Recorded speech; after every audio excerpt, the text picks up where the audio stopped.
Mass Effect Andromeda and I have been having this on and off again relationship for the past few years.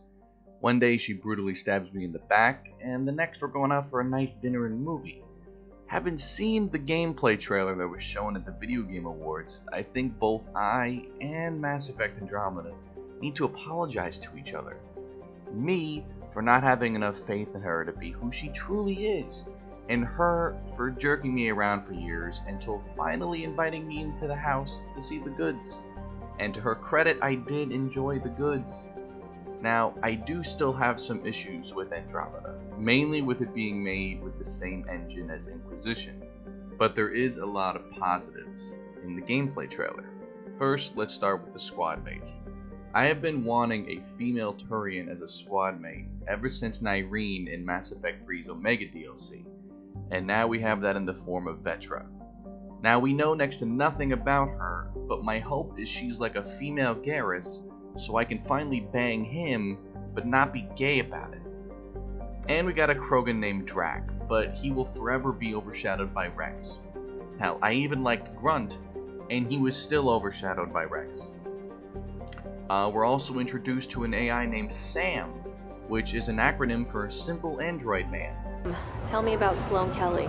Before joining the initiative as head of Nexus Security, Miss Kelly served in the Alliance with a nearly spotless record.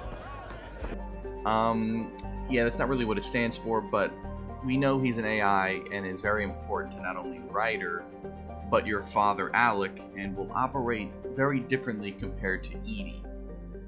And the gameplay. This is where I am internally split, about 50-50. On one hand, I did like the gameplay of walking around the hub and seeing the Nomad in action, but the combat was a little iffy. It looked like it felt more floaty and less grounded. You know when you play The Elder Scrolls or Fallout, it's like way better to play in first person than third person? Well, ironically, even though Mass Effect has always been third person, it just didn't look right. This is just a visual impression, and I hope there's a demo of some kind where I can try it myself and alleviate these fears I have. Now moving on to animations.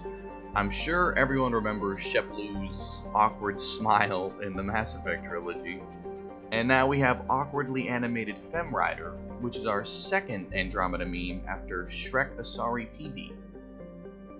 Now I know Bioware stated that this is still being worked on and is usually fixed last after all the dialogue has been finalized, so I'm trying not to worry too much about that. Now on to some positives. I am glad to see the galaxy map is pretty much unchanged. There's a progress bar at the top, so I presume it's not another scanning tool like with Mass Effect 2, but that the percentage goes up after seeing every planet in a cluster like with Mass Effect 3. And the scanning I'm actually okay with if it's used in situations like it was used in this trailer and not the 4K trailer. I don't want to scan a million different flora and fauna on every planet. I want the scanning mechanic to be like the one from the Batman Arkham series, where it's used to solve crimes and find clues and collectibles. Now I know every Mass Effect Andromeda video I have made so far, people have taken them as me being extremely negative or not liking the franchise, but that couldn't be further from the truth. I love this series, and I only criticize because I care about it and I want it to have continued success. So here's to you, Andromeda, for showing me that you still have some of the you that I fell in love with so many years ago, and I hope we can renew our vows come release day, or it may be time for a divorce.